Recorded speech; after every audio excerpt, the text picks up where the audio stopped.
Vamos a comenzar a proseguir, mejor dicho, en la jornada con una nueva ponencia, concretamente la titulada El nuevo régimen de jubilación tras el Real Decreto Ley 5/2013, fundamentalmente sus aspectos prácticos. Va a intervenir como ponente Antonio Benavides Vico. Antonio es licenciado en Derecho, es también graduado social por la Universidad de Valencia. Presta servicios en los departamentos de personal y de recursos humanos de grandes compañías a nivel nacional e ingresó en el Cuerpo Superior de Inspectores de Trabajo y de la Seguridad Social en el año 1993. En el año 1997 fue designado jefe del área de Seguridad Social de Barcelona y jefe de la Inspección Provincial de Barcelona en el año 2000, hasta julio de 2004. Actualmente es jefe de equipo de la propia inspección en la misma ciudad catalana. Es miembro del Tribunal Laboral de Cataluña desde el año 2003, figurando como árbitro del citado tribunal. Desde el año 1997 es profesor titular de Derecho del Trabajo y de la Seguridad Social de la Universidad Ramon Llull de Barcelona y consultor de Relaciones Laborales de la UOC. Es colaborador en másteres, cursos de posgrado y cursos de formación de distintas universidades y entidades formativas. En el campo de sus publicaciones son muy importante y numerosa la cantidad y la calidad de sus publicaciones. Es conferenciante, es autor de artículos y colaboraciones en revistas especializadas, ha participado, como hoy, en numerosas jornadas y conferencias y, como mínimo, voy a destacar autor de los siguientes libros: Guía práctica de cotización y gestión recaudatoria de la Seguridad Social, Infracciones y sanciones en el orden social, Guía práctica de prestaciones de la Seguridad Social, Manual de Seguridad Social, la regulación social de los trabajadores autónomos, la equiparación laboral de las personas discapacitadas, la inspección de trabajo, 100 años de historia, infracciones y sanciones en el orden social, la seguridad social del siglo XXI, 100 años de derechos sociales, el Instituto de Reformas Sociales, análisis práctico de las prestaciones de seguridad social, el Estatuto de los Trabajadores y sus normas de desarrollo. Recientes publicaciones son, por ejemplo, la Guía práctica de nóminas y seguros sociales, Cómo resolver la duda e incidencias más habituales, la Guía de prestaciones de la Seguridad Social y es coautor del Memento de prevención de riesgos laborales y la jubilación y las prestaciones de la Seguridad Social. Podría proseguir en una casi interminable lista de obras y publicaciones, pero creo que lo más importante es no robar tiempo a nuestro ilustre ponente para que nos ilustre a su vez a todos sobre el nuevo régimen de jubilación en la Seguridad Social de trabajadores por cuenta ajena tras el nuevo Real Decreto Ley 5/2013, fundamentalmente los aspectos, como indico, eminentemente prácticos. Cedo la palabra, sin más, a Antonio Benavides, con el agradecimiento de todos vosotros. Muchas gracias. Muchísimas gracias, Esteban. Señores y señores, pues muy buenos días, ya casi muy buenas tardes. Y, lógicamente, mis primeras palabras son para agradecer a los organizadores del Congreso, a la organización ASNALA, pues esta invitación a estar con ustedes en el día de hoy. El evento del Congreso de ASNALA siempre es un punto de referencia profesional y a todos los que nos dedicamos en algún lado de la mesa al mundo laboral, pues es muy importante este evento como punto de referencia. Junto con la importancia jurídica y, lógicamente, formativa que cualquier congreso conlleva, además sirve, como a todos, para reencontrar a viejos amigos y conocidos y compartir unas horas también desde el punto de vista personal. Se me ha pedido que les plantee el tema de la pensión de jubilación desde un punto de vista práctico, por eso me he permitido utilizar el método del Power para, como hay cifras y hay algunas circunstancias, intentar clarificar. Evidentemente, mi ponencia las tienen ustedes luego por escrito, con lo que se puede posteriormente analizar. Bien, yo creo que en este sinvivir legislativo que en los últimos tiempos vamos de susto en susto, o de reforma en reforma y reforma contra la reforma de la reforma, podemos decir que la jubilación no ha sido una excepción a estas normas. La Ley 27/2011, que en materia de jubilación tenía que haber entrado en vigor el 1 de enero del 2013, sufrió por el Real Decreto Ley publicado en diciembre del 2012 una suspensión en alguno de sus apartados, no en todos los apartados. El 1 de enero entró en vigor la jubilación ordinaria pero las jubilaciones anticipadas que había regulado la Ley 27/2011 quedaron en suspensión hasta que se promulgara el Real Decreto Ley que el Gobierno estableció con este Real Decreto Ley 5/2013. Por tanto, entrado en vigor ya este Real Decreto a mitades del mes de marzo, pues tenemos el esquema vigente de la jubilación, de la pensión de jubilación en sus distintas modalidades, tanto la ordinaria, las anticipadas como la parcial, y por tanto el nuevo marco normativo. La primera pregunta, lógicamente, sabemos que hay en estos momentos un trámite parlamentario para lo que es la reforma del importe final a través del denominado factor de sostenibilidad, que ya veremos cómo finaliza el trámite, y la verdad es que ustedes, a través de los medios de comunicación, pues saben que día sí, día no, y el del medio también, pues aparecen informes, contrainformes, algunas veces interesados y otras veces no interesados, sobre posibles proyectos de reforma, cuando todavía llevamos escasísimos meses que ha entrado en vigor la reforma planteada en el 2011. Por tanto, estamos en una situación complicada desde el punto de vista legislativo y que la regulación que vamos a comentar tendrá el periodo temporal que evidentemente no sea afectado por otras circunstancias. Se me ha pedido que haga la presentación desde un punto de vista práctico y lo voy a intentar, pero antes de entrar en la regulación de la materia, creo que ha sido importante establecer cuál es la fotografía actual de nuestro sistema de seguridad social. En estos momentos, a finales del mes pasado, teníamos poco más de 9 millones de pensionistas, de pensiones, mejor dicho, 9.095.000. De esas pensiones teníamos 5.475.000 correspondientes a jubilación. El número de pensionistas es algo inferior al de pensiones, porque hay perceptores de viudedad y orfandad y, por tanto, es menor el número de pensiones, de pensionistas que de pensiones. Y tenemos una pensión media del sistema de 859, que es algo superior, en 893 euros, en el caso de la jubilación. De todo el coste que vamos a comentar en un minuto sobre las pensiones, evidentemente la mayor partida de todo el coste social en pensiones contributivas y no contributivas se lo lleva la jubilación. Esos 5.475.000 pensiones de jubilación quedan muy alejados de esos 2.300.000 pensionistas de viudedad, teniendo en cuenta que mientras las pensiones de jubilación van incrementándose progresivamente en un porcentaje muy elevado al resto de las pensiones del sistema. Por tanto, en términos económicos estamos hablando más de 5.000 millones de euros al mes para sufragar los costes de las pensiones de jubilación. Un esquema de la situación de nuestra seguridad social en estos momentos, yo creo que es llamativa a través de las situaciones de alta que nos encontramos en nuestro sistema. En septiembre del 2013 teníamos 16.300.000 afiliados en alta, situación de alta en el sistema, y si miramos hasta septiembre del 2012 vemos que eran casi prácticamente los mismos, 16.292.000. Teniendo en cuenta que en septiembre, en el año 2002, el presupuesto de la Seguridad Social fueron algo menos de 90.000 millones de euros y este año ha sido 128.000 millones de euros, lo que quiere decir que prácticamente con una misma población que está cotizando al sistema, evidentemente tenemos un presupuesto notoriamente muy superior al que teníamos en el año 2002, con unos cotizantes prácticamente los mismos que en el año 2013.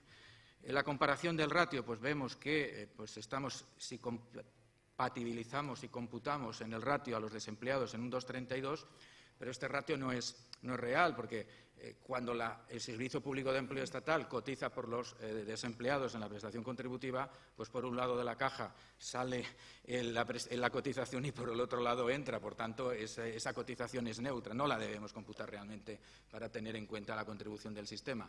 Si excluimos los desempleados, estamos ya por debajo de un ratio de 2. Les recuerdo que el ratio mínimo aceptable para garantizar la viabilidad del sistema son 2,5 y, por tanto, estamos bastante alejados de ese 2,5. Y si computamos no pensiones, sino pensionistas, estamos todavía en un ratio más inferior. Acabar con dos datos económicos. Miren ustedes, el último ejercicio auditado ya, cerrado ya la liquidación de nuestro sistema de seguridad social es del 2011. En el 2011 los ingresos corrientes, como ven en pantalla, fueron de 123.000 y los gastos corrientes fueron de 135.000. Hubo, por tanto, un desfase entre ingresos y gastos de 11.000 millones en ingresos ordinarios. La aportación financiera del fondo de reserva, los intereses en que está capitalizada ese fondo de reserva, determina unos resultados financieros de 3.500 millones, pero que el resultado final, aunque se atenuó el déficit de 11.000 millones, se mantuvo en casi 8.000 millones de euros.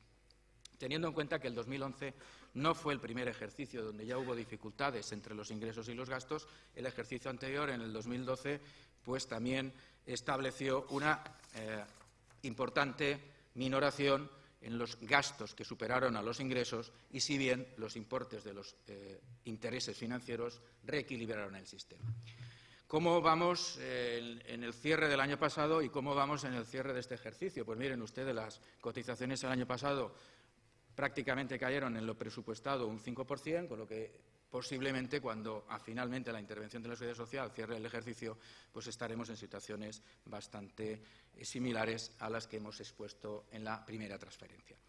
En segundo lugar, ¿y este año cómo vamos? Pues este año, sobre un presupuesto que en estos momentos de cotización tendría que ser de 66.000 millones, estamos aproximadamente en 60.000 millones. Por tanto, en este momento también tenemos de lo presupuestado a lo real un decalaje que es importante. Y quizás pues, sea importante tener en cuenta que el coste en pensiones pues, ha pasado de poco más de 60.000 millones en el 2005 a más de 108.000 millones en el 2013, que nos encontramos, concretamente 118.000. Y, para acabar, dos cifras llamativas que yo creo que resumen todo lo que les acabo de decir y cuál es la situación económica financiera de nuestro sistema. El presupuesto de la Seguridad Social en el 2007 fueron 109.000 millones, en el 2013 128.000 millones. Sin embargo, las cotizaciones sociales en el 2007 fueron de 103.000 millones y en el 2005 las presupuestadas, que al final del año serán menos, alrededor de 105.000.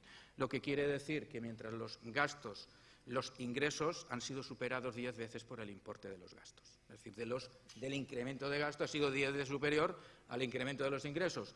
Ninguna unidad económica de cualquier naturaleza puede mantener que mientras los gastos se suben 10 veces el importe de los ingresos, pueda mantener su viabilidad futura. Por tanto, bueno, tenemos esa situación que ya veremos si la reforma que vamos a comentar le puede servir en el futuro y no es necesario acudir a otras situaciones. Bien, entro ya, abandonando ya las estadísticas, al tema de la regulación jurídica de la pensión de jubilación en estos momentos. Tendría que comenzar que las normas de seguridad social y concretamente las de prestaciones normalmente son muy complejas porque junto con la regulación legal establecida en nuestro texto refundido pues hay en diversas ocasiones textos reglamentarios de más de 45 años donde siguen aún vigentes algunos de sus apartados y eso hace que exista una complejidad a veces importante en la regulación jurídica de esa situación.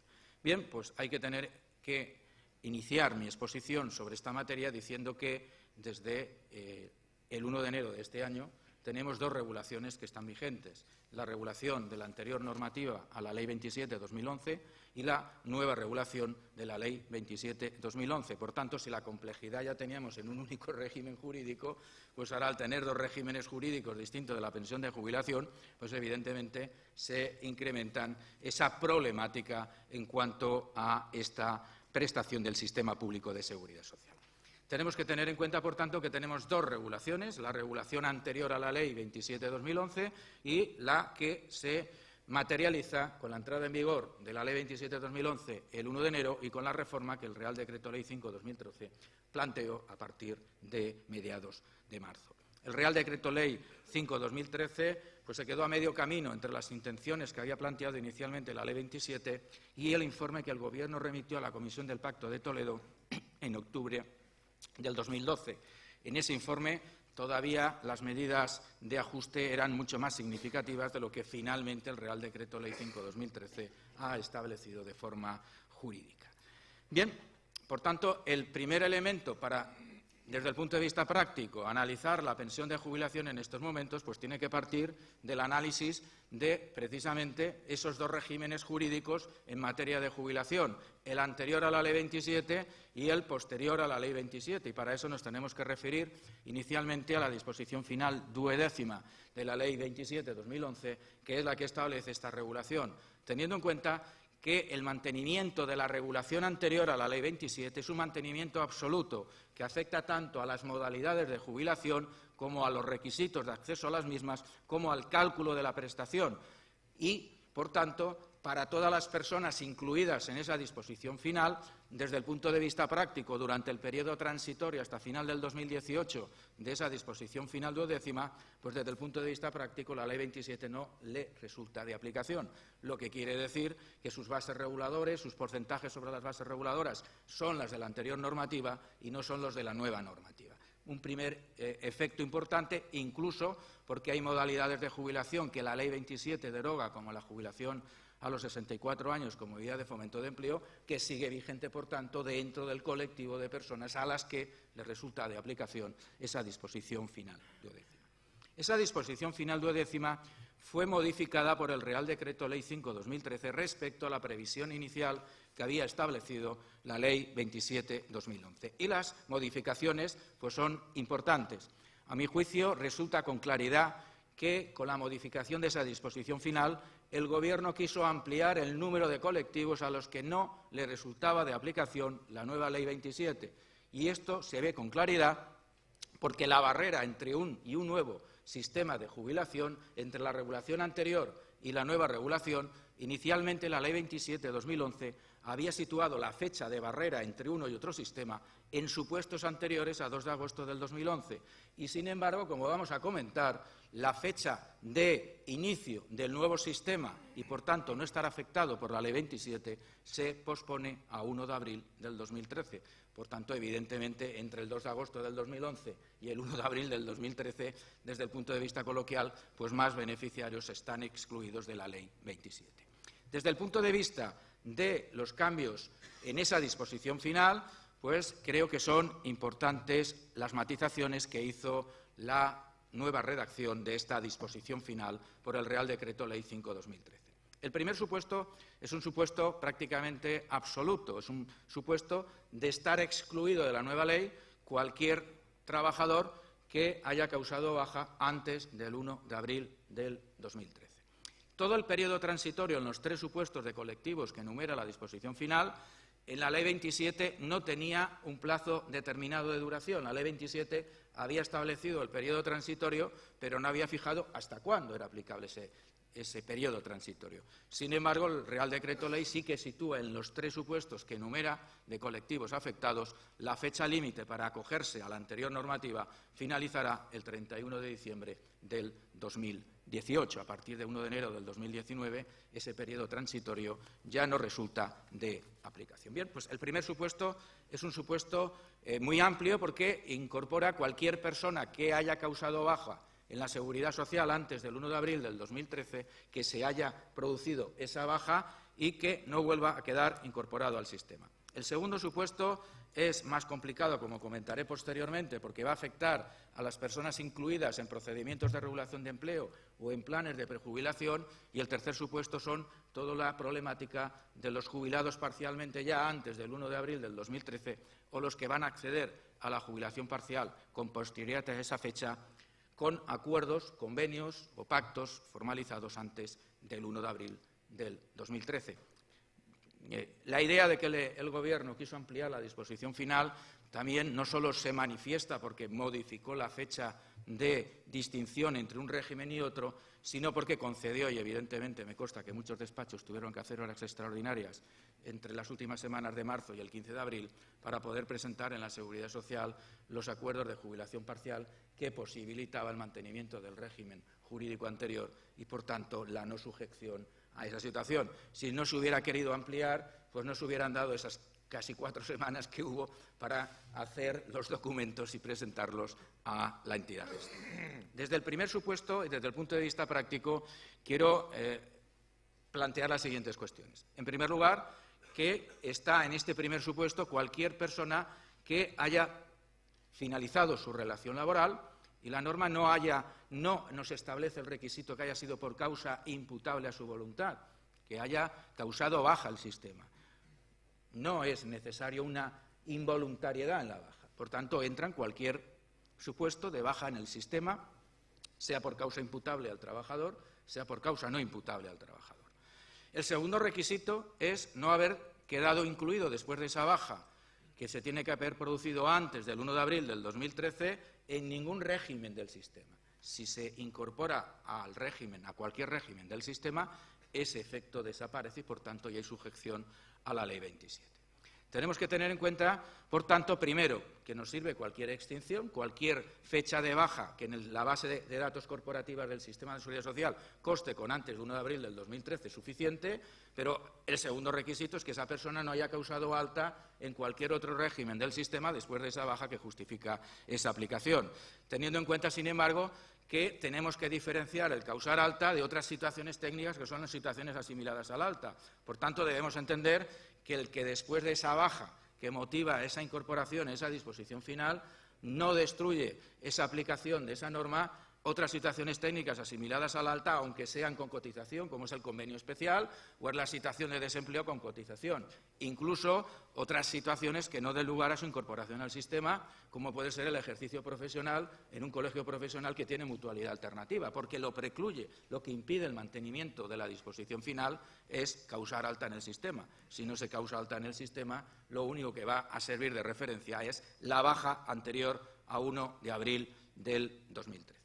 Segundo supuesto es más complicado, tal como lo está interpretando la entidad gestora, porque el segundo supuesto consiste en establecer hasta ese periodo prolongado, hasta final del año 2018, la posibilidad de mantener la regulación anterior en la jubilación en todos aquellos de procedimientos de despido o procedimientos de suspensión o procedimientos concursales que, formalizados antes del 1 de abril del 2013, la medida, aunque el procedimiento sea anterior a 1 de abril del 2013, la medida se puede aplicar hasta 31 de diciembre del 2018. Por tanto, hay esos 5 años de aplicación de la norma.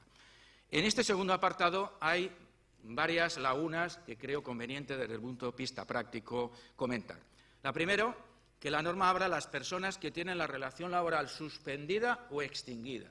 Y lo primero que nos tenemos que plantear, ¿y la reducción de jornada tan habitual en los procedimientos de regulación de empleo entran dentro de la disposición final? Evidentemente, el 47 del Estatuto nos distingue entre suspensión y reducción. Y cuando el legislador habla de relación laboral suspendida, pues tendríamos que llevar al absurdo, si tengo 4 horas el ERE en cada jornada, tener que solicitar la jubilación en las 4 horas que tengo la relación suspendida por el efecto. Sabemos que desde el punto de vista laboral, toda suspensión provoca una reducción de jornada y que toda reducción de jornada de facto provoca la suspensión en el periodo temporal en que se aplica. Pero, evidentemente, al hablar de suspensión el legislador y no hablar de reducción, pues plantea la primera duda si un ERE de reducción puede posibilitar el mantener la normativa anterior. La segunda situación viene por el criterio que está manteniendo inicialmente la entidad gestora. El Instituto Nacional de la Seguridad Social entiende que para que resulte aplicable que ese ERE motive la aplicación de la normativa anterior, se tiene que estar vigente, tiene que haber la suspensión en el momento en que se produce el hecho causante de la jubilación. Si no, no es posible. Y eso desnaturaliza prácticamente en el supuesto de los ERE de suspensión, porque plantearse en una empresa antes del 1 de abril del 2013 un despido colectivo como mecanismo de jubilación para aplicar en los próximos años es posible. Pero pretender que antes del 1 de abril del 2013 yo plantee un ERE de suspensión de jornada para el 2015, para el 2016, para el 2017 o para el 2018 no tiene ningún sentido en la medida que el ERE es una medida coyuntural en el caso de la suspensión y reducción y, por tanto, de mantener esa textura y esa interpretación, todos los EREs prácticamente van a quedar fuera. La interpretación lógica hubiera sido entender que el ERE no tendría que estar vigente en el momento de solicitar el hecho causante de la jubilación, sino que el afectado hubiera estado incluido dentro del expediente de regulación de empleo. Quizás el aspecto que más implicación va a tener es el tema de las jubilaciones parciales. Como ustedes conocen, la jubilación parcial se ha penalizado enormemente con la reforma que estamos comentando y posiblemente pues los compromisos en empresas del sector industrial del automóvil pues motivó, entre otras circunstancias, el modificar lo que inicialmente se había previsto en la Ley 27/2011. La grave situación que se produce con la penalización de la jubilación parcial se intenta evitar posibilitando, y ahí pues el trabajo que me consta que muchos despachos tuvieron que hacer, de presentar pactos o acuerdos en las empresas donde, incluyendo a los trabajadores afectados y presentados antes del 15 de abril, blindaban las jubilaciones parciales hasta finales del 2018. La prueba documental de todas estas 3 situaciones que acabo de comentar se tiene que realizar dependiendo de la causa. La única problemática que hay es en el último de los supuestos, en los casos de las jubilaciones parciales, que se han podido materializar a través de pactos o acuerdos de empresa, el legislador estableció el improrrogable plazo hasta el 15 de abril del 2013 para presentar el acuerdo, lo que quiere decir que si no se ha presentado ese acuerdo antes del 15 de abril del 2013 a efectos del registro del INS, pues no va a ser posible acceder a esa situación transitoria. En el resto de los supuestos, el interesado podrá probar por cualquier medio admitido en derecho esa situación.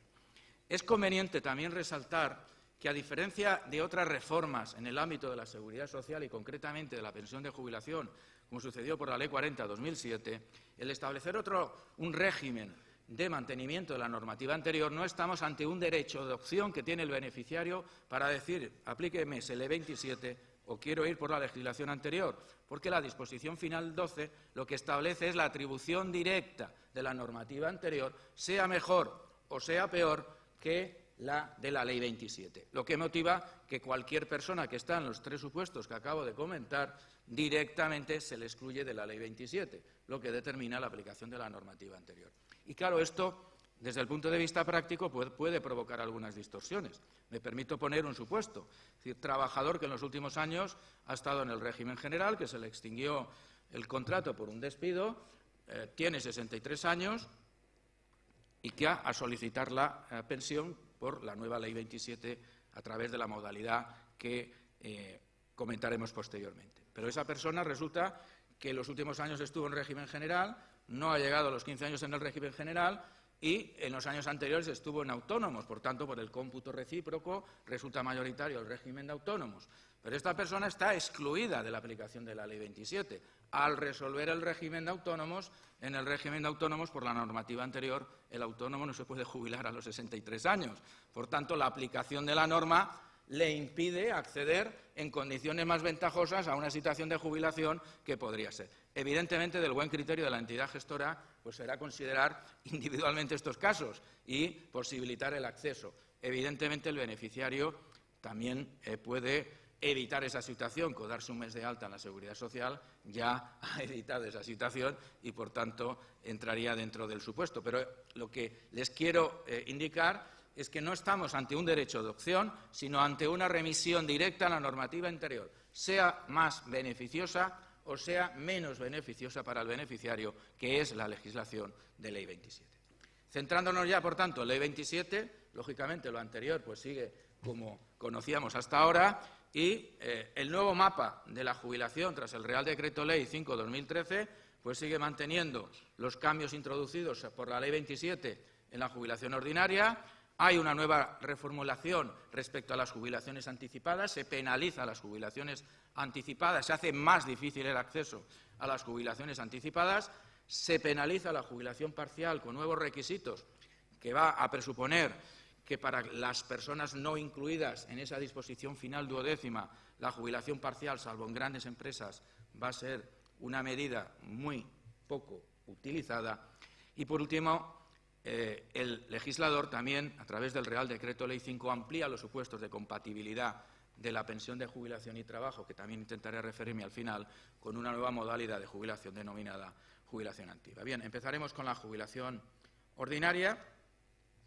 La jubilación ordinaria, la Ley 27 no fue modificada en ese aspecto por el Real Decreto Ley, ha mantenido la elevación progresiva de la edad hasta los 67 años en un periodo prolongado de los 15 años, estableciendo esa edad legal en función de los periodos cotizados en función de esa Ley 27.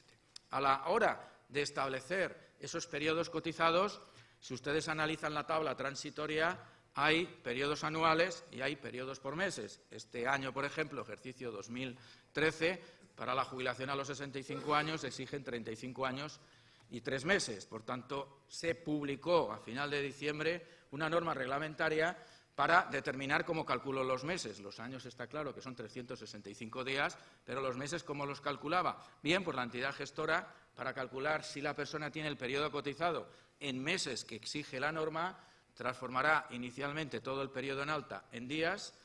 Los años están claros que son cada 365 días un año, pero los meses no son 30 días. Los meses son 30,4166 periodos, porque en el año tenemos meses de 30, tenemos meses de 31 y algún mes de 28, con lo que el promedio son 30,4166. Esto en estos momentos, desde el punto de vista del asesoramiento profesional, no tiene excesiva relevancia porque es un mes lo que estamos retrasando la jubilación, teniendo en cuenta que no hay ningún tipo de redondeo. Si no llego a los 3 meses, no llego a los 3 meses, y si no llego a los 6 meses, no llego a los 6 meses. Y para tener un mes tengo que tener 30,4163. En estos momentos, digo, el incremento de la edad todavía es muy poco significativo, pero conforme vaya cayendo el calendario y nos vamos acercando al 2027, evidentemente este cálculo pues tendrá mucha importancia, porque en lugar de tener que jubilarme a los 65 años, a lo mejor por meses o por días, me tengo que jubilar a los 66, a los 66 años y medio o a los 67 años. Por tanto, una importante incidencia. Respecto a carencia, no hay ningún cambio, se sigue manteniendo el mismo esquema anterior a la Ley 27 y la única cuestión práctica a comentar es el nuevo beneficio de cotización que la Ley 27/2011 estableció en los supuestos de que el trabajador extinga su contrato de trabajo o extinga el cobro de prestaciones para atender el cuidado de hijos. Hay que tener en cuenta que este beneficio de hasta 270 días no sirve a efectos de carencia y, por tanto, a la hora de los 5.475 días de carencia de la jubilación, estos días de beneficio por cuidado de hijos no nos van a servir para computar el periodo de carencia exigido. El juego que tiene este beneficio de cuidado de hijos regulado por la ley se centra en computar ese periodo cotizado a efectos de determinar la edad de jubilación. Sirve para determinar la edad y, por tanto, esos 270 días me puede posibilitar una jubilación a más temprana edad, pero no me puede servir para acreditar el periodo de carencia. Y además hay que tener en cuenta otra cosa, y es que hasta el 2019 ese juego de los 270 días no es igual para todos los supuestos de la regulación de la jubilación, porque para determinar la edad son 270 días desde el 1 de enero de este año, pero a otros efectos de la jubilación, básicamente el porcentaje que se aplica a la base reguladora, no son 270, sino este año son 112, el que viene 138 y así sucesivamente. Por tanto, tenemos que un mismo beneficio juega de forma distinta, bien para determinar la edad, bien para determinar el porcentaje de la pensión. Hasta el 2019 no hay esa equiparación. Desde el punto de vista de la carencia, pues las modificaciones significativas no han venido motivadas por el Real Decreto Ley 5/2013, sino han venido motivadas para los trabajadores a tiempo parcial por el Real Decreto Ley 11/2013. ¿Por qué? Porque la declaración de inconstitucionalidad de la disposición adicional séptima que hizo el Tribunal Constitucional en marzo de este año, pues había creado una laguna jurídica a la hora de computar los periodos de carencia de los trabajadores a tiempo parcial. El nuevo sistema, a mi juicio, es un sistema más coherente que el anterior. El sistema anterior pasábamos horas a días y ampliábamos los periodos de referencia para determinar el periodo de carencia, y el nuevo sistema se basa en establecer la carencia de forma proporcional a la duración de la jornada. En fin, es considerar la duración de la jornada y aplicarlo sobre el periodo de alta. Un trabajador con un contrato indefinido, 4 años, a tiempo parcial con el 50% de la jornada, ¿cuánto tiempo tiene cotizado? Pues si son 4 años, multiplicaríamos 4 por 365 y nos daría el importe a tiempo completo. Pues si tiene una jornada del 50%, sería el 50% de esa jornada. En fin, sin ánimo de herir la inteligencia de nadie, pues en esa pantalla tienen ustedes cómo funcionaría el sistema. Esta persona que tiene esos distintos contratos en alta, pues aplicando los distintos coeficientes que se comunica de tiempo parcial, determinan los días que son cotizados. En cualquier caso, el nuevo sistema va a determinar que la carencia se va a obtener directamente no por el periodo cotizado, sino por el periodo de alta. Una persona que esté 15 años en su vida laboral en un contrato a tiempo parcial y que trabaje un día a la semana, 4 horas, el 10% de la jornada, si hacemos el cálculo, los días cotizados son 547 y la carencia son 547. Lo que quiere decir que el legislador ha cambiado el concepto para posibilitar el acceso de carencia por días cotizados, porque haciendo esa fórmula matemática lo que nos genera es periodo en alta. Una persona con 15 años, un día a la semana trabajando 4 horas, 10% de la jornada, al estar 15 años en alta, tiene asegurada la jubilación, porque el efecto que vamos a hacer calculando la proporcionalidad será que ese coeficiente de proporcionalidad del 10% durante esos 15 años no le exijan los 5.475, sino los 547 días, que son los que acreditan. Bien.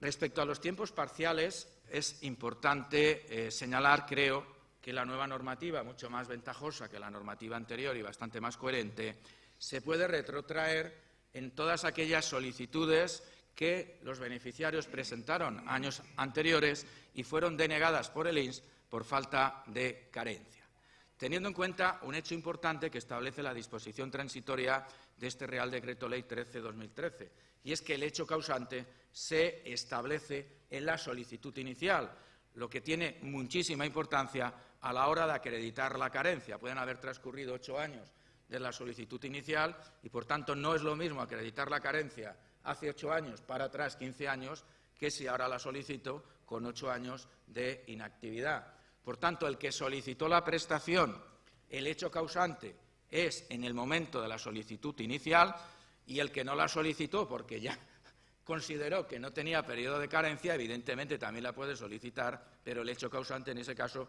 es en el día de la solicitud, lo que quiere decir que si han transcurrido muchos años desde que alcanzó la edad, va a ser difícil que pueda acceder en esta nueva normativa. En cualquier caso, aunque se puede retrotraer el hecho causante a la primera solicitud, el efecto económico únicamente se amplía durante 3 meses anteriores a la nueva solicitud, no a la primera, sino a la nueva.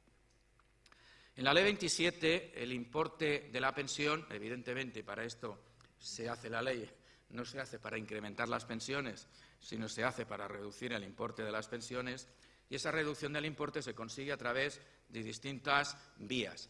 La primera vía, lógicamente, es incrementar el periodo de cómputo de la base reguladora, hasta ese momento cifrada en 15 años y que se incrementa hasta los 25. Y, en segundo lugar, es utilizar un método indirecto como es minorar la integración de lagunas. ¿Por qué? Porque en aquellos regímenes donde hay integración de lagunas, régimen general, trabajadores por cuenta ajena, el sistema de integración de lagunas, es decir, de computar la base mínima de cotización cuando el trabajador no acredita cotización, se reduce tras la ley, de forma que se limita a las 48 bases más próximas a la fecha del hecho causante. En la normativa anterior podíamos encontrar supuestos que en los últimos 15 años se tuvieran que integrar por base mínima. Por tanto, el resultado final de la pensión, pues al menos era en arreglo a base mínima.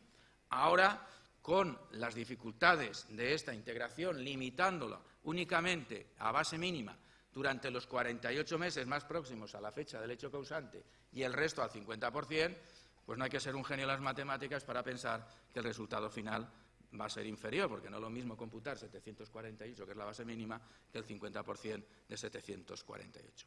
Si a esto añadimos que la normativa anterior del subsidio de mayor de 52 años fue modificada también por el Real Decreto Ley y que el acceso al subsidio de mayor de 55 años en estos momentos es más compleja por el cómputo de las rentas de la unidad familiar para determinar el acceso de carencia de rentas, pues va a producir en el futuro que hayan muchísimas más personas sin esa cotización que posibilitaba el subsidio de mayor de 52-55 años y, por tanto, mayores situaciones de laguna que haya que cubrir con una limitación establecida. La ley estableció también en esa dirección de reducir el importe una atenuación en el importe derivado de la base reguladora en función de los años cotizados, incrementando los periodos exigidos para alcanzar el 100%. Si antes fueran 35 años, hay distintos periodos transitorios que finalizarán con la exigencia de 37, lo que quiere decir, lógicamente, que si no llegamos a los periodos máximos, el importe relativo es inferior. En estos momentos, para alcanzar el 100%, son 35 años y 6 meses, y si hacemos un cómputo de 30 años cotizados por la anterior normativa y 30 años por la nueva normativa, pues vemos que con la anterior normativa, con 30 años cotizados implicaba un 90% de la base reguladora y ahora con 30 años cotizados me implica el 87,64, es decir, un 2,46 menos. Eso multiplicado por los miles de jubilados que se produce cada año, pues evidentemente supone una reducción en el coste de pensiones y una minoración en el importe, no de forma directa, sino de forma indirecta. Quizás, desde el punto de vista del resultado final del importe, la única mejora que estableció el Real Decreto Ley, manteniendo lo que la Ley 27 había establecido, es el complemento de prolongación de la edad de jubilación para aquellas personas que, llegada a la edad legal, quieren seguir manteniendo la actividad laboral. La legislación anterior había establecido un porcentaje del 3%, en el mejor de los casos, y en el mejor de los casos, en estos momentos, es del 4%. Se sigue manteniendo también la posibilidad de que con este complemento de mejora por prolongar la edad legal se pueda romper el tope de prestación, el tope absoluto de prestación, situado en estos momentos en 2.545, por aplicar la normativa específica que permite en estos casos llegar a la base máxima de cotización multiplicada por 12 y dividido por 14, es decir, en estos momentos 2.936 euros. En la jubilación anticipada, el único cambio que se introduce hace que no haya ningún cambio y, por tanto, el mutualista laboral, cumpliendo los requisitos tradicionales, pues puede seguir jubilando. Lo único del mutualista laboral es que tenemos los dos supuestos en los que he comenzado mi exposición. El mutualista laboral, al que le resulte aplicable la disposición final 12ª, porque esté en cualquiera de los tres supuestos, o al mutualista laboral al que no le resulte. Al que le resulte, su base reguladora será siempre 15 años y la tabla de porcentajes será la antigua, y al mutualista laboral que se jubila por Ley 27, pues se puede seguir jubilando con la misma situación, pero los cálculos se hacen conforme a la nueva ley.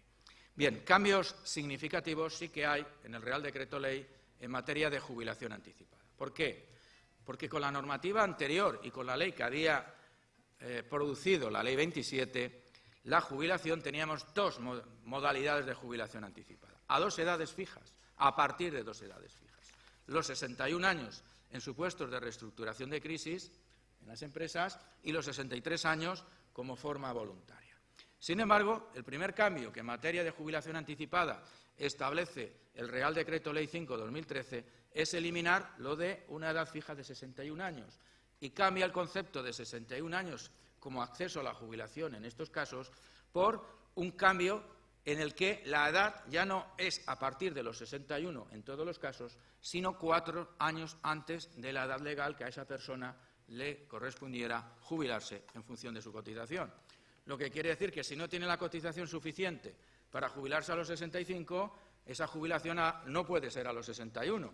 Si su edad de jubilación, me permitirán también la tabla, en el año 2015, pues son los 65 años y 3 meses, pues no se podrá jubilar a los 61, sino 4 años antes de su edad legal, que son los 61 y 3. Y conforme va cayendo el calendario y vamos avanzando en el periodo transitorio, pues llegamos al efecto al final del periodo transitorio, que de 61 años, únicamente para quien haya cotizado 38 años y 6 meses, que es la edad a los 65, porque el que haya cotizado menos, tirando 4 años para atrás, serán los 63. Por tanto, un importante cambio en el acceso a la jubilación anticipada por esa situación. Esas situaciones se tienen que producir para posibilitar esta jubilación 4 años antes de la edad legal únicamente en trabajadores por cuenta ajena y, por tanto, el régimen que debe resolver la jubilación es el régimen general, el régimen de la minería del carbón o mar por cuenta ajena. Ese es un régimen de trabajadores por cuenta propia. No hay esa posibilidad. Hay también cambio, yo creo que también el Real Decreto Ley sí que vino a orientar algunas dificultades interpretativas que se habían producido en la Ley 27 en esta modalidad de jubilación, porque las distintas situaciones tasadas por el legislador que justifican el acceso a esta jubilación anticipada, en la Ley 27, si ustedes recuerdan, había situado el legislador el despido objetivo o el despido colectivo por causa económica y no mencionaba ni la causa técnica, ni la organizativa, ni la productiva. Y, aunque habían interpretaciones en el sentido de que el legislador había sido un cierto olvido legislativo, la realidad es que no era, a mi juicio, así, porque cuando leíamos la Ley 27 y analizábamos otros preceptos, como el del convenio especial, que hay que formalizar cuando se afectan en despidos colectivos a mutualistas mayores de 55 años, eso no era así, porque el convenio especial en esos casos era hasta los 63. porque la jubilación era a los 63. Bien, el efecto es que el Real Decreto Ley soluciona este tema porque incluye, junto con la causa económica, la causa técnica, la causa organizativa y la causa productiva. Y, por tanto, pues ya no hay discusión si el ERE por causa organizativa puede motivar la jubilación a los 61, 4 años antes de lo que era la normativa anterior.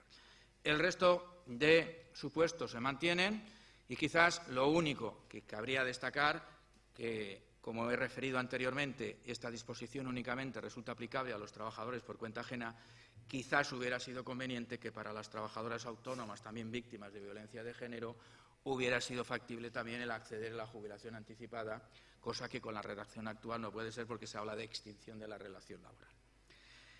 Un problema práctico que nos podemos encontrar en la utilización de esta jubilación es que la causa justificativa tiene que ser cualquiera de las tasadas por el legislador en ese Real Decreto Ley y que cuando se trata de los dos primeros supuestos, el despido objetivo o el despido colectivo, el legislador exige que el trabajador tenga que acreditar ante la entidad gestora la percepción de la indemnización.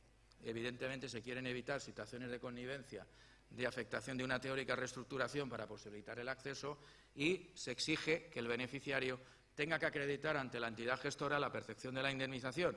Y además el legislador establece que esa justificación tiene que ser por transferencia bancaria o documento equivalente. Por tanto, pues nos está reduciendo las posibilidades en este sentido. Otra cuestión que se debate en esta modalidad es si ese despido objetivo o despido colectivo tiene que tener alguna calificación, es decir, si el despido objetivo colectivo que pudiera ser declarado improcedente evitaría el acceso a esta modalidad de jubilación. Mi opinión personal es que no. El legislador nos habla de despido objetivo o despido colectivo y cuando el legislador quiere dejar fuera las situaciones de improcedencia, pues lo establece, como lo establece para el Fogasa en el artículo 33 o lo establece expresamente en bonificaciones en seguridad social. Habla de despidos declarados o reconocidos improcedentes. Aquí habla de despido objetivo, punto. Y el despido objetivo, cuando no tiene la matización, pues evidentemente debe entrar tanto el procedente como el improcedente. Porque de no ser así, llegaríamos al absurdo de que el trabajador que es despedido objetivamente y planteara una demanda jurisdiccional y se declarara la improcedencia y la empresa optara por la indemnización, quedaría fuera de la posibilidad de jubilarse por este mecanismo, cosa que evidentemente no parece que sea ni el sentido ni en la orientación. Y vuelvo a insistir, cuando el legislador ha querido calificar el despido objetivo, ponerle apellidos, pues lo hace, y cuando no lo hace, pues es despido objetivo, punto, y por tanto, tanto el objetivo procedente como el improcedente y tanto el despido colectivo procedente como el improcedente si hay impugnación jurisdiccional. Bien, la problemática de esta modalidad de jubilación anticipada se centra en la necesidad de acreditar un mayor periodo de carencia, 33 años, y se sigue manteniendo la exigencia, como establecía la normativa anterior, y en este caso en términos absolutos, de una demanda de empleo en los 6 meses anteriores. En la normativa anterior era posible sustituir esa demanda de empleo por una contraprestación económica de la empresa. En estos momentos no es así. Teniendo en cuenta esa exigencia de demanda de empleo, hay que significar que manteniendo los mismos criterios doctrinales de la regulación anterior, que pueden ser equiparables a lo que estamos comentando, lo que exige el legislador es que 6 meses anteriores a la fecha del hecho causante de la jubilación estemos en situación de demanda de empleo. No nos está exigiendo que estemos en demanda de empleo desde que se produjo el cese por la concreta reestructuración de la empresa, cosa que es distinta. Ahora bien, el exigir los 6 últimos meses y no todo el periodo de demanda de empleo, porque la situación puede haber durado años y puede haber habido pues vaivenes en la vida laboral del trabajador, hay que tener en cuenta una cosa: el acceso a las jubilaciones anticipadas en todas sus modalidades exige la situación técnica de situación de alta o situación asimilada, y puedo haber interrumpido la demanda que me considera en situación asimilada al alta por paro involuntario y centrarme en los 6 últimos meses en una situación en la que ya no estoy en situación asimilada al alta y que, por tanto, puede venir la denegación. Por tanto, por un lado, no es exigible estar todo el periodo en demanda de empleo, pero a efectos de si no estoy en otra situación técnica de asimilada al alta, puedo encontrarme que, aun siendo procedente los últimos 6 meses, pueda haberse cortado la demanda y no estar en periodo, por tanto, de desempleo con no percepción, pero con situación asimilada al alta. En los coeficientes no ha habido cambios, hay una determinada penalización por trimestres que la nueva normativa permite ajustar más los ajustes que la normativa anterior, que iba por años, y va del 1,875 pues al 1,5, lo que se traduce en 7,5 o 6 por año. Les quiero significar una norma compleja y es la posible atenuación de las jubilaciones anticipadas por esta vía en relación a las de la normativa anterior. ¿Por qué? Porque, como hemos comentado, la Ley 27 incrementa la edad y llegamos a los 67 años. Ahora, la persona que se pudiera jubilar con 61 años, si su edad de jubilación era los 67, anticipaba 6 años y, por tanto, los coeficientes de penalización tenían que llegar hasta los 67. Para atenuar ese impacto en los coeficientes, el legislador estableció una medida para atenuar ese impacto, y es considerar como cotizado el periodo que anticipamos. Por tanto, sumado el periodo real del trabajador al periodo teóricamente cotizado hasta la edad que hubiera llegado a jubilarse con su edad legal, en la mayoría de supuestos, pues da que como resultado de esa ficción la edad de jubilación son en todos los casos los 65 y no los 66, los 67. Y, por tanto, evitamos penalizar más trimestres de lo que esa norma, de no haberse establecido, hubiera producido. Bien, la segunda modalidad, si la primera únicamente es para trabajadores por cuenta ajena, la de a partir de los 63 años es aplicable a todo el sistema, por tanto, para cualquier régimen del sistema, trabajadores autónomos, no trabajadores autónomos. Exactamente lo mismo que hemos referido de los 4 años se aplica en esta medida. Inicialmente la Ley 27 había establecido esta jubilación a partir de los 63 y el Real Decreto Ley 5/2013 lo que hace es establecer un cambio normativo, estableciendo que la edad ya no en todos los casos son los 63, sino que son 2 años antes de la edad legal. Conforme va incrementándose la tabla de la edad, pues se va retrasando también el acceso a la jubilación en los mismos supuestos que hemos visto anteriormente. En el 2023, una persona que no haya cotizado 37 años y 9 meses, aunque acredite los 35 años cotizados que exige esta jubilación, se tiene que jubilar en el 2023 con 66 años y 4 meses. Por tanto, ¿a qué edad se puede jubilar? Pues a los 62 años y 4 meses, no a los 62. Y, por último, sobre esta jubilación, decirles que tiene una limitación indirecta, y esa limitación indirecta viene determinada porque si el resultado cuantitativo de calcular la pensión resulta inferior al importe de la pensión mínima del sistema, la resolución del INS será denegatoria. No habrá importe de pensión y, por tanto, sobre todo en el régimen de autónomos, donde no hay integración de lagunas y donde el efecto de la falta de actividad pueda provocar importantes espacios sin cotización, el efecto que puede motivar, evidentemente, será que el importe resultante sea inferior al importe de la pensión mínima y, por tanto, la resolución sea denegatoria. Bien, para acabar, la jubilación parcial pues, está muy penalizada desde la entrada en vigor del Real Decreto Ley. La penalización se establece por una doble vía. La primera vía, retrasando la edad de jubilación parcial de forma progresiva en una tabla progresiva de años, pero quizás las medidas más significativas que va a posibilitar que la jubilación parcial no tenga el impacto que en los últimos años ha tenido ha sido, por un lado, la reducción máxima de la jornada del 75 al 50 y la reducción máxima del 85 al 75 en supuestos de contrato de relevo a jornada completa. Por tanto, esto que determina que la menor posibilidad de reducción implica mayor tiempo de jornada en la empresa, lo que quiere decir que la combinación entre trabajo en la empresa con el relevista se ve más dificultada en términos más complejos que la normativa anterior. Pero quizás el cambio más significativo que va a producir que la jubilación parcial deje de ser utilizada habitualmente, sobre todo por la pequeña y la mediana empresa, es el hecho de que al final del periodo transitorio que establece la norma, la empresa va a tener que cotizar al 100% de la base de cotización del jubilado parcial, lo que quiere decir que en la medida en la que esto progresivamente vaya alcanzándose, este año ya es un importe considerable del 50%, pues quiere decir que la medida que la empresa tenga que mantener la cotización íntegra del jubilado parcial, más la cotización del relevista, más el coste del relevista En fin, toda esta complejidad hará que la jubilación parcial no se produzca. Para acabar, yo creo que el Real Decreto Ley 5/2013 amplía los supuestos de compatibilidad. La compatibilidad de la prestación de jubilación ya tuvo un primer impulso con la Ley 27/2011. El esquema de la compatibilidad con el trabajo, en los distintos supuestos lo tenemos en la pantalla. La jubilación flexible, que ya estaba regulada en nuestro ordenamiento. Los supuestos de actividades profesionales como autoridad alternativa, que tras el ida y venir de la orden que en 2011 dejó sin aplicar la Ley 27, pues sigue siendo posible la compatibilización.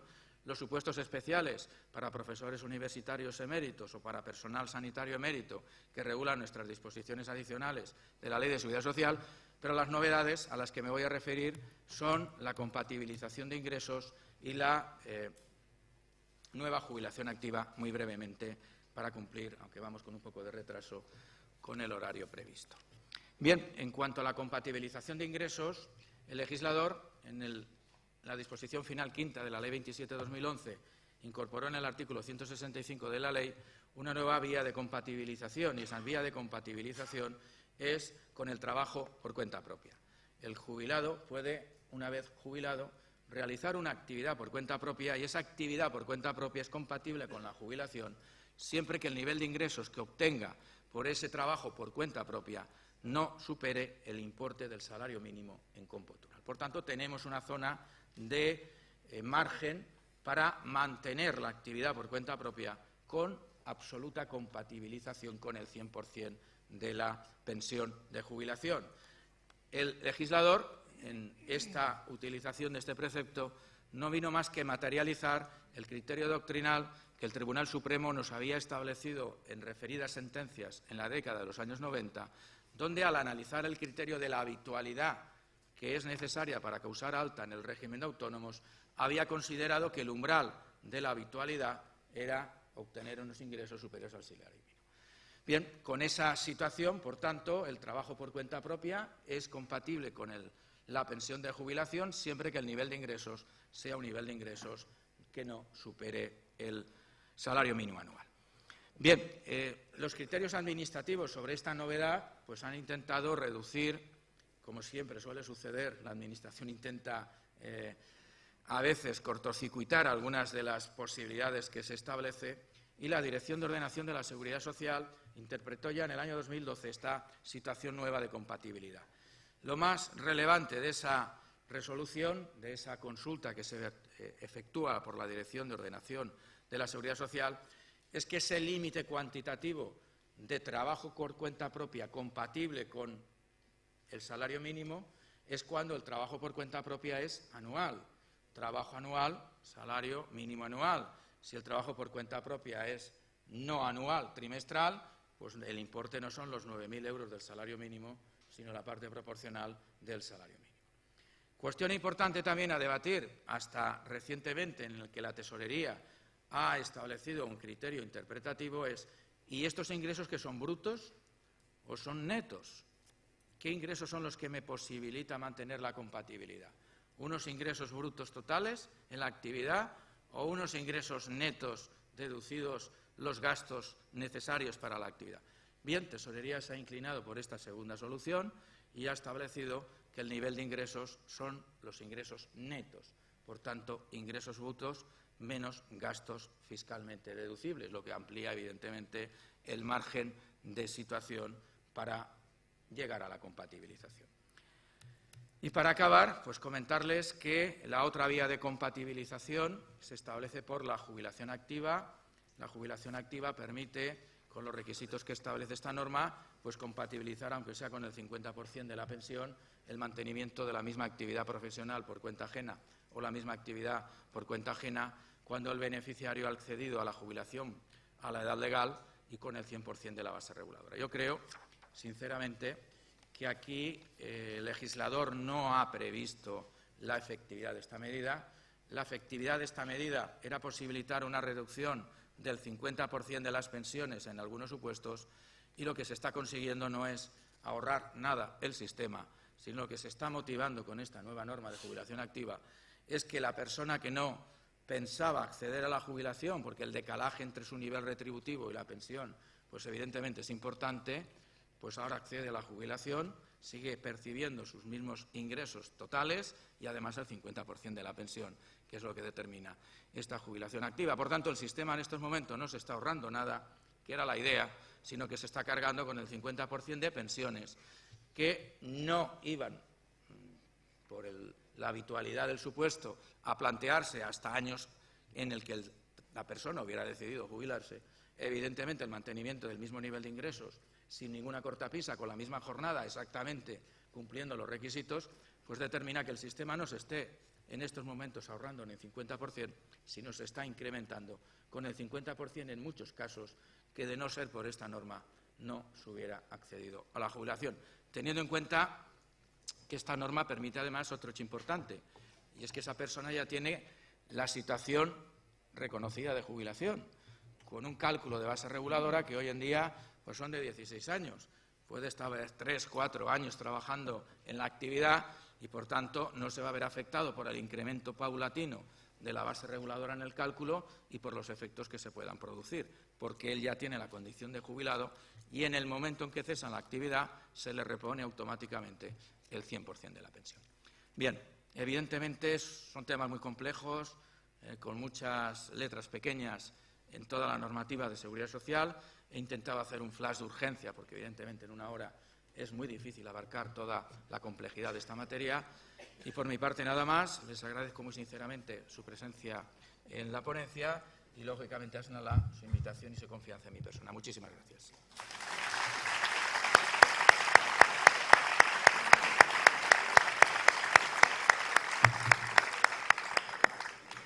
Muchísimas gracias, Antonio, por una ponencia que ha sido excelente, espléndida, enormemente completa, yo diría que omnicomprensiva de toda la normativa que hoy regula el régimen de seguridad social, fundamentalmente por de los trabajadores por cuenta ajena, ¿no? Evidentemente te has ajustado al 100% del tiempo. Lo que sucede es que, como hemos comenzado tarde, pues evidentemente la ponencia ha terminado tarde, ¿no? No obstante, yo creo que sí que cabe, por las dudas que puedan haber quedado o las necesidades de aclaraciones, sí que cabe la posibilidad de establecer un breve coloquio para, lógicamente, pues dejar completamente resueltas las preguntas que cada uno de vosotros pues consideréis oportuno formular a nuestro excelente ponente. No cabe duda de que ha sido una auténtica lección magistral y extraordinariamente bien y didácticamente formulada sobre toda la normativa de la seguridad social en materia de el régimen especial, el régimen general de la jubilación hoy día en vigor. ¿Se desea formular tú, Luis Zumalacárregui? ¿Querías hablar? ¿Hay un micrófono por ahí?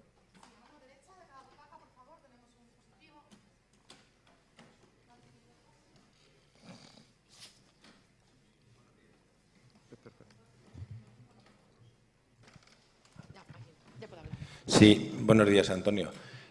Muchísimas gracias. Voy a ser muy breve porque hay muchas preguntas. En relación a la integración de lagunas y los 48 mensualidades 100% y el resto 50%.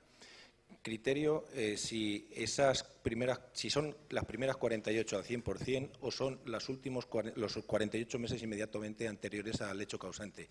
Porque podría darse el caso de que haya que integrar 24 mensualidades, no esté comprendido en los últimos 48 meses y solamente se cogiera el 50%. Quisiera tu criterio. Bien, en mi opinión, tal como está el precepto literal, son los últimos, no es el periodo temporal, sino el número de bases excluidas de cotización. Por tanto, aunque la laguna se hubiera producido ante una hipotética jubilación del 2013, se hubiera producido la laguna en el 2006, siempre que sean de las 24, estaríamos dentro del supuesto. No es el periodo temporal de los meses, sino el número de bases hasta llegar a ese límite. Además, si te sirve de referencia, si utilizas el aplicativo del INS, así es como lo calcula. Por tanto, me atrevería a decir que ese es el criterio que va a mantener la entidad gestora. Gracias.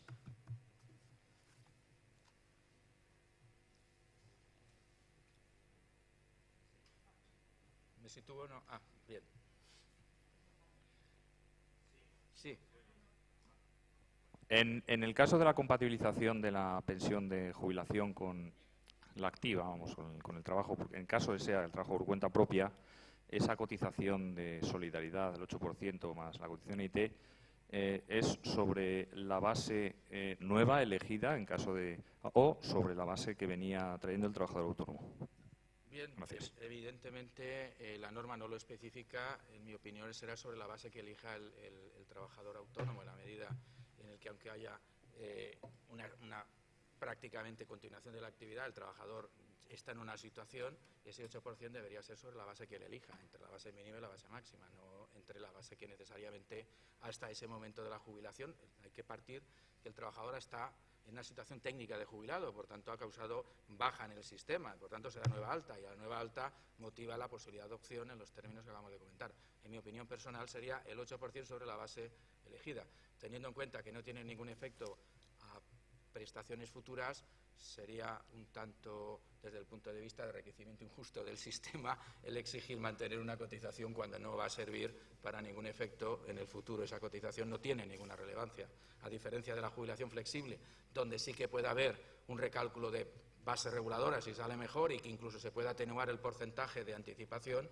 En el caso de la jubilación activa, es jubilado y jubilado estoy, por tanto no hay ningún efecto. Otra cosa es la solidaridad, pero no el enriquecimiento.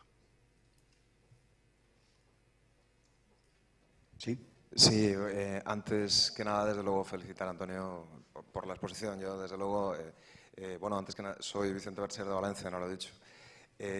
La pregunta en concreto es en relación a un supuesto que yo creo que nos preocupa a todos en las consultas que tenemos a diario en el juzgado, en el despacho, porque, desde luego, pocas cosas hay en este momento más farragosas que contestar, que distintas de la jubilación. Está ocurriendo mucho, por lo menos en Valencia, a nivel de administración pública, que en todos los expedientes de oficio que se están produciendo dentro de la administración pública, que dan lugar a concesiones de incapacidad permanente prácticamente de oficio, en ocasiones la pensión de jubilación sale más alta que la incapacidad permanente total. El INSS lo que considera es que una invalidez permanente total que se le ha concedido a un funcionario, bueno, o a un autónomo, por ejemplo, que no tiene prestación por desempleo, es una prestación que se le concede y que le deja en situación no asimilada al alta. Y, por lo tanto, bueno, pues aplicaría el 161. Cualquier persona que se quiera jubilar tiene que tener 65 o 67 o estar asimilado al alta, o en alta o asimilado. Claro, si le das la pensión de incapacidad, es pensionista, no está asimilado, aunque tenga derecho a la jubilación anticipada superior, se están denegando. Y yo sé que hay algunas sentencias, pero un poco, pues claro, como esto es un tema muy nuevo, pues todavía muy variopintas. Me gustaría conocer un poco la opinión. Claro, a un trabajador normal le decimos, tramite usted el paro, tramite la prestación por desempleo, que es un derecho. Por opción con la pensión de invalidez e inmediatamente después lo jubilas. Pero hay en la administración pública, y además teniendo en cuenta, y con eso ya termino, que es que la jubilación de los 63 años se ha establecido precisamente con carácter voluntario. Es decir, por ejemplo, para cubrir los funcionarios que no tenían desempleo y que ahora tienen derecho porque tienen 35 años cotizados. Sí, bien. Yo lo tenía anotado algo relativo a esto, pero lógicamente la premura del tiempo pues ha tenido que ir mi exposición bastante acelerada y ajustándome al tiempo. Bien, yo creo que evidentemente el tema que planteas está ahí. Cualquier jubilación anticipada tiene ahí que estar en situación técnica de alta o situación asimilada. Si no estás en situación de alta o asimilada, te tienes que ir a la edad legal y, por tanto, no puedes acceder ni al mutualismo, ni a los 61, ni a los 63. Lo que tú planteas es así, evidentemente. La no consideración de esas situaciones como situaciones asimiladas al alta, porque no están incluidas en ninguno de los supuestos enumerados como situaciones asimiladas al alta, provoca esa situación. Pero también, por ejemplo, los trabajadores autónomos. Los trabajadores autónomos que cesen en la actividad y que no pasen inmediatamente a esta jubilación a los 63 años, y el cese de la actividad se ha producido años salvo suscriben el convenio especial para estar en situación asimilada al alta, o no van a poder acceder a los 63. Difícilmente a veces van a poder llegar al convenio especial cuando las penurias económicas de la actividad pues han motivado el cese.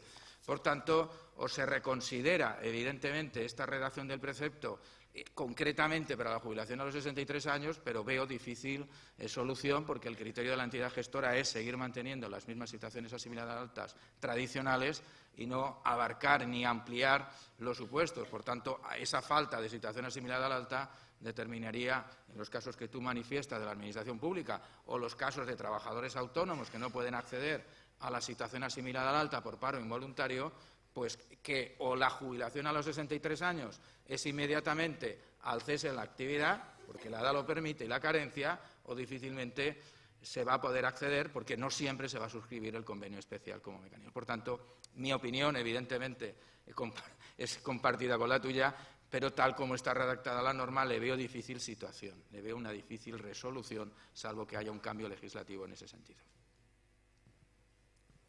Sí.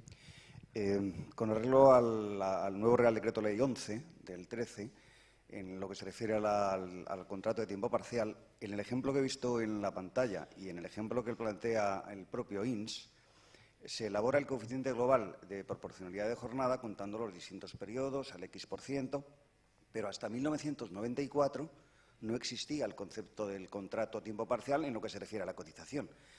Entiende el ponente que solo podremos hacer ese cálculo del coeficiente de parcialidad a partir del año 1994, donde sí haya existido esa cotización a tiempo parcial, excluyendo los periodos anteriores.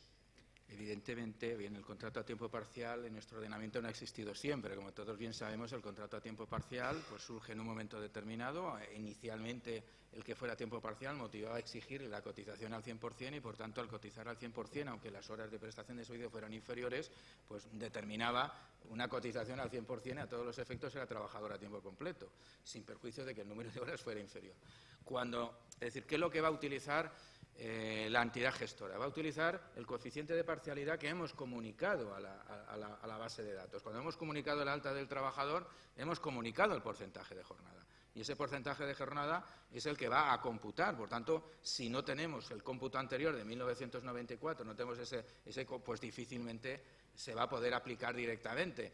Me imagino que si se acredita la circunstancia ante la entidad gestora con prueba documental, pues a lo mejor podría hacer la relevancia. Pero, evidentemente, la idea de la entidad es comunicado 50-75, tenido el coeficiente global. Certificado de tesorería. Claro, no. Certificado de tesorería. No. Habrá que acreditar, si no está codificado antes del 94, la situación de parcialidad al objeto del cómputo, porque automáticamente no va a ser posible por la entidad. Pero eso sería en perjuicio del propio beneficiario, con lo cual nunca va a pretender acreditar tal cosa. Evidentemente, claro. Si el beneficiario lo tiene a tiempo completo, pero no, antes del 94 ya había coeficiente, había trabajo a tiempo parcial, pero al 100% de la cotización. De cotización Por tanto, al 100%. si es al 100% de la cotización, pues evidentemente va a ser al 100%. Si ha estado un año a tiempo parcial, pero la cotización ha sido al 100%, pues serán los 365 días. Lógicamente, lo contrario, como usted dice, pues sería ir en contra de los intereses. Aunque con la nueva regulación, evidentemente, tal como he señalado, que vas a computar el acceso va a ser el periodo de alta. No, a la base reguladora no. A la base reguladora, evidentemente, va por el número de porcentajes, pero el porcentaje se multiplica por 1,5 y, por tanto, se sigue teniendo. Por tanto, aunque fuera el 94 al multiplicar por 1,5, igual incluso a lo mejor se equiparaba. En fin, yo tampoco he querido entrar mucho en el cálculo, pues por las dificultades que esta materia conlleva.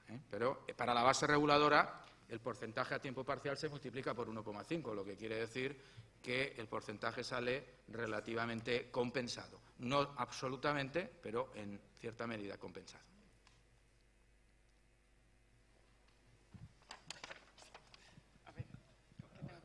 Sí, hola.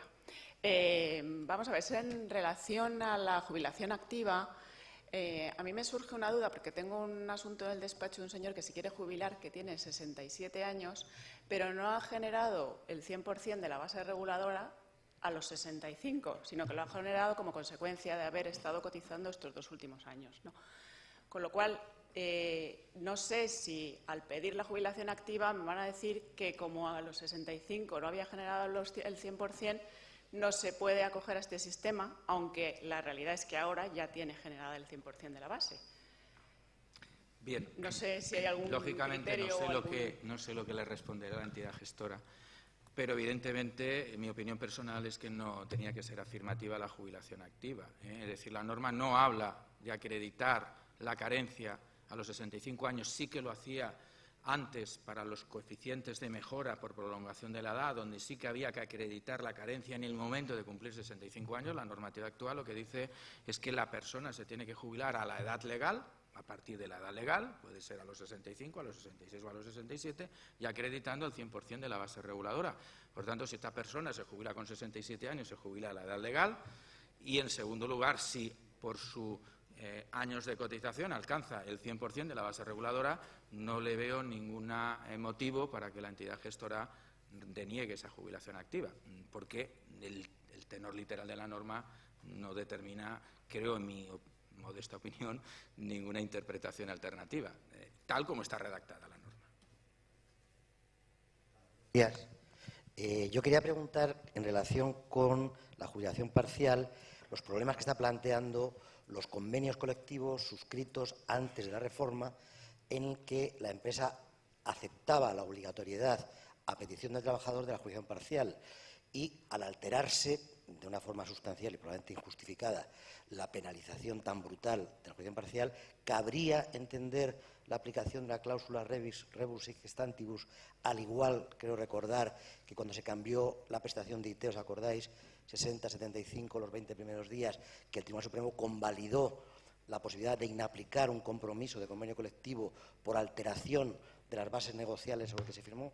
Yo no conozco ningún antecedente judicial, pero por lo menos que me pueda decir. Bien, deberíamos partir señalando que, claro, si es un convenio anterior no resulta aplicable la nueva normativa. Si el convenio era anterior, ese jubilado parcial se va a seguir rigiendo por la normativa anterior hasta el 31 de diciembre del 2018, con lo que el efecto jurídico de mayor penalización no se le va a producir porque la cotización va a seguir siendo la misma del sistema anterior. ¿Alguna pregunta más? Yo me atrevería, Antonio, a formularte una cuestión, que ha habido dos personas, sorprendentemente, que esta mañana me han solicitado la mía. Modestamente he osado darles mi opinión, pero querría contrastar con tu superior autoridad, y es la siguiente. Los abogados, graduados sociales, procuradores de los tribunales, gestores administrativos, por supuesto todos los que estamos aquí, abogados laboralistas, es muy habitual en nuestra realidad profesional que, llegada la edad de jubilación, nos jubilemos, pero nos jubilemos oficialmente. Es decir, que hay muchas personas, conocemos muchos casos, incluso de personas y compañeros muy conocidos, que se sigue en activo, en la práctica, en nuestra respectiva profesión. Suele ser habitual instrumentar esta continuación del ejercicio profesional respectivo a través de la constitución de una sociedad mercantil, donde en un contrato de arrendamiento civil mercantil de servicios nos seguimos vinculando a nuestro propio bufete, gestoría, etcétera, oficina, ¿no?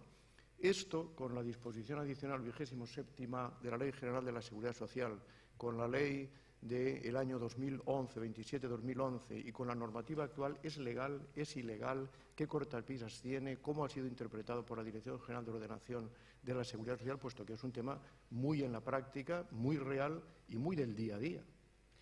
Bien, lamentablemente no podemos establecer un estándar de las muy distintas posibilidades que se producen en lo que has planteado.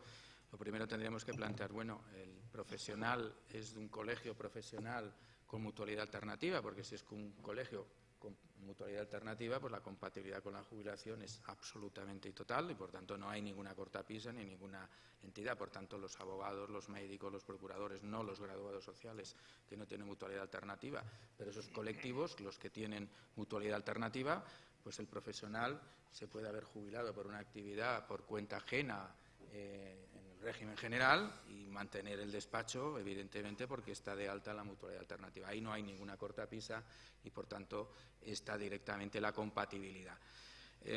Cuestión distinta es que esa persona sea de un colectivo donde no tiene esa posibilidad de mutualidad alternativa, o sea una persona que optó en su momento, en lugar de por la mutualidad alternativa, por el régimen autónomo, en cuyo caso sí que tendríamos. Bien, en ese supuesto tendríamos que decir, la disposición adicional 27 pues establece el encuadramiento obligatoriamente en el RETA cuando se cumplen 3 requisitos acumulativos: funciones de dirección y gerencia de la sociedad, control societario de la sociedad y título lucrativo. Tendrían que darse esos 3 supuestos para que la persona que cumple con esos requisitos estuviera en el RETA. En este caso, pues podríamos encontrarnos una incompatibilidad, pero si los nivel de ingresos, que aún en el supuesto de que ese profesional cumpliera los 3 requisitos que acabo de enumerar, tuviera que darse de alta en el RETA, no se tendría que dar de alta en el RETA siempre que fuera un nivel de ingresos mínimos hasta el salario mínimo interprofesional. Por tanto, forma de romper esa situación, pues que en esa sociedad mercantil constituida o no se tenga el control social o no se tengan las funciones de dirección y gerencia, con lo que si no se dan esos requisitos, el alta en el RETA ya no es preceptiva y, por tanto, existe la complementariedad con la situación que acabo de señalar. Muy bien. ¿Alguna pregunta más? Bueno, pues si no hay ninguna pregunta, damos por concluida esta ponencia. Muchísimas gracias de nuevo y pasamos al cóctel comida. Muchísimas gracias.